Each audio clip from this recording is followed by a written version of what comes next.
je voulais juste relever deux choses par rapport à des actes qui ont été posés récemment qui, à mon avis, méritent d'être évoqués. Au Conseil national de transition, oui, au CNT. Au CNT, il s'agit du vote de deux lois. La loi portant identification des personnes physiques et la deuxième portant régime de l'état civil en République de Guinée. Donc, ces deux lois ont été donc portées par le ministère de tutelle, à savoir le ministère de l'administration du territoire et de la décentralisation. Et il a donc été voté comme quasiment tous les autres qui ont été présentés ces derniers temps à l'approbation, sinon au vote des membres du CNT. Mais là n'est pas la question. La question, c'est de dire que, parce que le vote de ces deux lois a été placé quand même sous le sceau d'une certaine évolution dans le déroulement des 10 étapes de l'exécution de retour à l'ordre constitutionnel. On a comme expliqué que le vote d'une loi sur l'identification des personnes physiques et d'un autre projet de loi sur le régime de l'état civil en République de Guinée, ces deux votes-là ont été présentés comme étant des activités ou des sous-activités qui étaient inscrites dans le cadre des 10 commandements ou alors des 10 étapes pour le retour à l'ordre constitutionnel. Je dis que c'est une bonne chose si c'est le cas, même si c'est encore minime. Mais à côté de cela, et ce matin, en tout cas, j'ai vu sur guinée114.com une transcription de propos attribués au ministre de l'administration du territoire qu'ils auraient tenus sur nos confrères d'OFIM, parlant de l'organe de gestion, parlant de l'organisation future des élections.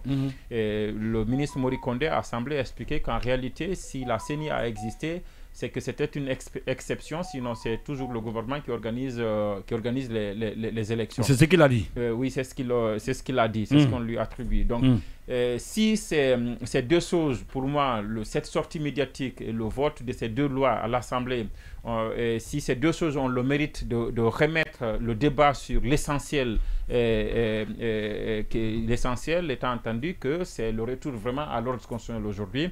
Et donc, ces deux actes-là, à mon avis, ont le mérite d'avoir vraiment ramené à la place publique le débat important qui consiste à parler de conditions de retour à l'ordre constitutionnel.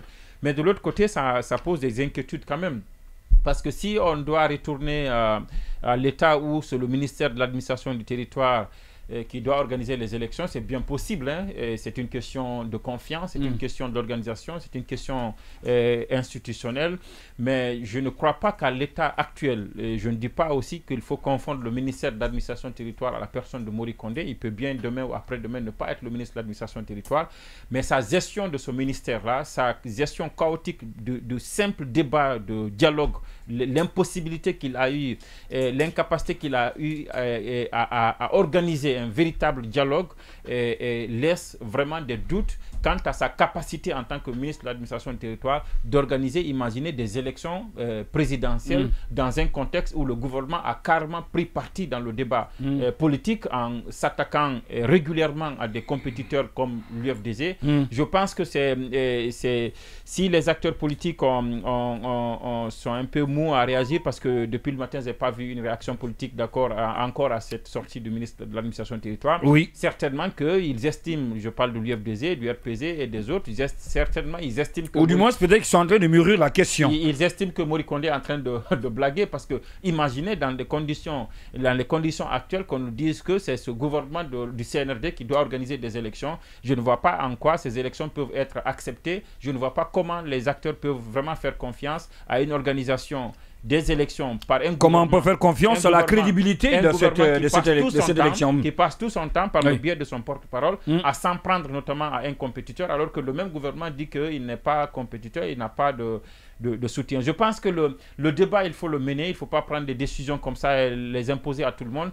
C'est l'avantage d'ouvrir un véritable dialogue pour que notamment cette question, parmi tant d'autres, de l'organe de gestion, de qui va organiser les élections, soit plutôt une question tranchée et que la décision émane de l'ensemble des acteurs sociopolitiques de notre pays. Parce que de toute façon, le gouvernement... Que la question soit posée, que tout le monde ait à dire son grain de